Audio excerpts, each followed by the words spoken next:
In the previous section, we synchronized Delta Sigma C-Series modules. By the end of this module, you will be able to synchronize Delta Sigma and on-demand C-Series modules.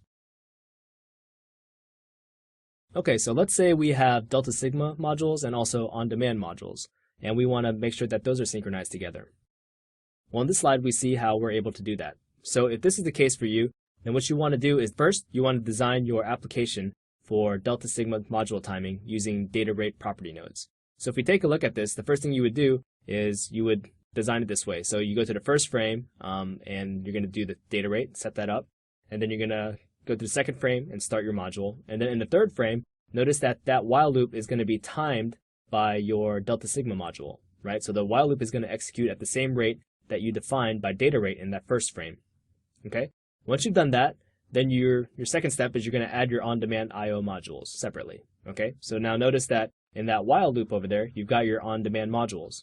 And because that while loop is being timed by the data rate associated with your Delta Sigma module, those on-demand modules will also be acquiring data at that same rate because it's in the same while loop.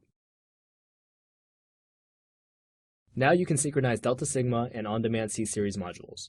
Next, we will describe the basics of using sub-VIs in LabVIEW.